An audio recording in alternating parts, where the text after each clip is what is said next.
Hello students, welcome my YouTube channel अपनी online पाठशाला।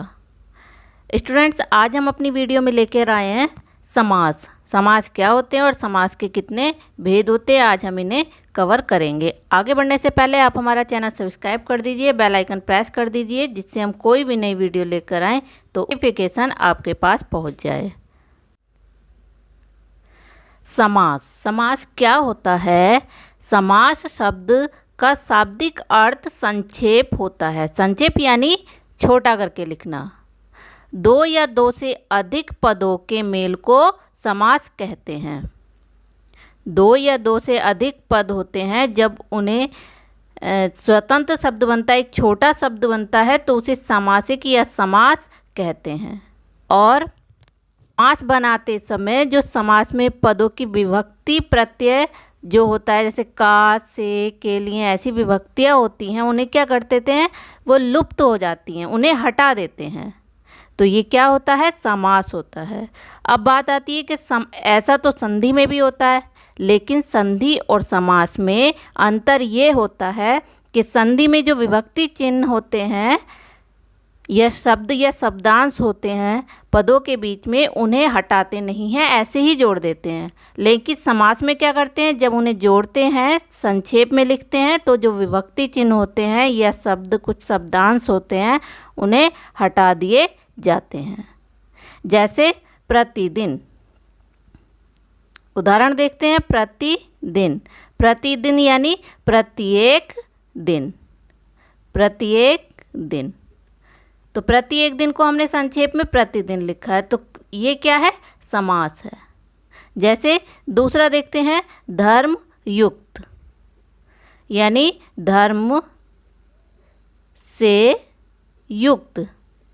तो हमने जो विभक्ति है, कारक विभक्ति है, हमने उसे क्या कर दिया? लुप्त कर दिया या उसे हटा दिया। धर्मयुक्त, ये क्या है? समास है। अब बात आती है कि समास के भेद, यानी समास कितने प्रकार के होते हैं। तो समास 6 प्रकार के होते हैं। पहला, अव्ययी भाव समास, तत्पुरुष समास, कर्मधारय समास, द्विगु समास, द्वंद्व समास और बहुब्राह्मी समास। समास कितने होते हैं? 6 होते हैं। इन्हें हम अब डिटेल में देखेंगे। पहला आता है अव्ययी भाव समास। अव्ययी, अव्ययी आ रहा है तो यानी क्या होगा कि इसमें पहले कोई अव्यय होगा।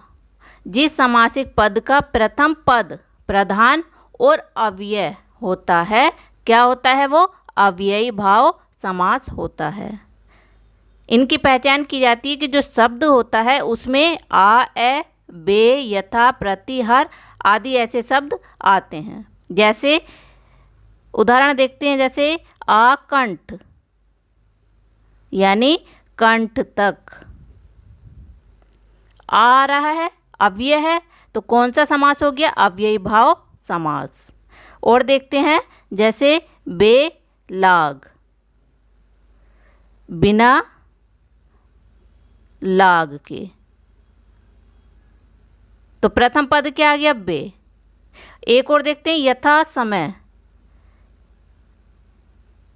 यथा समय यानी समय के अनुसार, समय के अनुसार, तो यथा आ गया, अव्यय है पहला पद, तो ये यहाँ कौन सा समास आ गया? अव्ययी भाव समास। ऐसे ही और एग्जाम्पल है, जैसे प्रतिदिन, प्रति अव्यय है, प्रति पहले पद में प्रति आ रहा है, अव्यय आ रहा है, तो अव्यय भाव समास हो गया।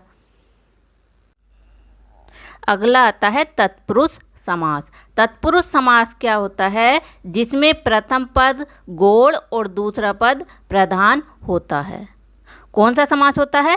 तत्पुरुष समास। पहला पद गौड़ होता है और दूसरा पद प्रधान होता है। इसकी पहचान क्या होती है कि इसमें कर्ता जो होते, कारक होते हैं, कर्ता और संबंध कारक को छोड़कर जो अन्य कर्ता होते हैं, उनकी विभक्ति चिन्ह कारक चिन्ह होता है।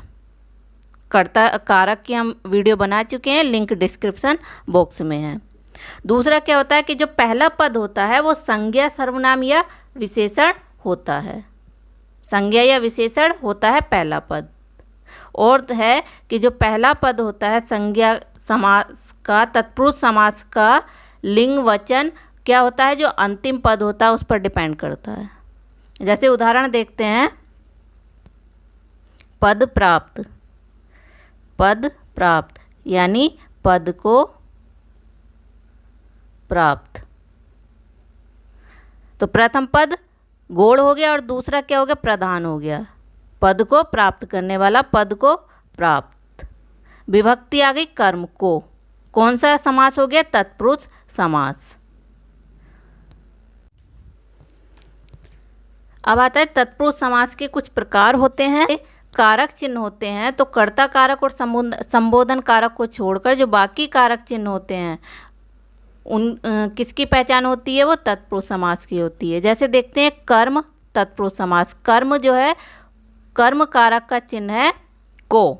जैसे स्वर्ग, स्वर्ग प्राप्त यानी स्वर्ग को प्राप्त। कौन सा चिन्ह आ गया, को, यानी कर्म,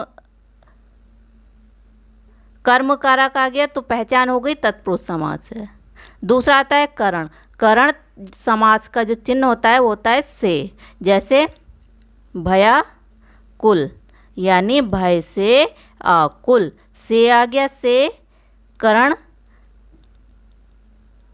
आकुल, करण समास का चिन्ह है। संप्रदान, संप्रदान होता है कारक चिन्ह के लिए। जैसे हथकड़ी यानी हाथ के लिए कड़ी। अब देखो पहला तो आ गया क्या, संज्ञा हाथ, हाथ के लिए कड़ी, और दूसरी पहचान के, इसमें संप्रदान कारक चिन्ह है। अगला है अपादान। अपादान होता है से होता है, लेकिन से का मतलब होता है अलग होने से। जैसे गुणहीन, गुणहीन यानी गुणों से हीन, गुण से हीन मतलब जिसमें गुण नहीं होते हैं, गुणहीन। तो कौन सा से आ गया, अलगाव वाला से आ गया। गुणों से हीन यानी गुणों से ये दूर होता है, तो क्या होता है, गुणहीन। अपादान कारक चिन्ह आ गया। संबंध, संबंध कारक जो होता है उसका चिन्ह होता है का की। जैसे सेना नायक, सेना नायक। अब इसकी पहचान देखो कि पहला पद क्या है, गौड़ है, और दूसरा पद क्या है, नायक प्रधान है, और पहला पद क्या है, संज्ञा भी है, सेना का नायक। तो संबंध चिन्ह आ गया, सेना का नायक। संबंध तत्पुरुष समास हो गया। अधिकरण समास होता है, इसका कारक चिन्ह होता है में या पर। जैसे अभी हमने पीछे भी देखा था, रणवीर, रण में वीर। पहला पद संज्ञा है, दूसरा पद प्रधान है, और कारक चिन्ह अधिकरण है। तत्पुरुष समास का अधिकरण तत्पुरुष समास है। जैसे एक अधिकरण तत्पुरुष का समान है ईश्वराधीन यानी ईश्वर पर अधीन, या घुड़सवार घोड़े पर सवार। तो पर किसका कारक चिन्ह है, अधिकरण कारक का। अगला आता है कर्मधारय समास। कर्म की बात होगी इसमें। क्या होता है, जिस समास में दोनों पदों में एक ही विभक्ति होती है कर्मधारय समास होते हैं। जैसे सद्गुण, सद्गुण यानी सत जो गुण, सत जो गुण, यह गुण जो है वो सत है।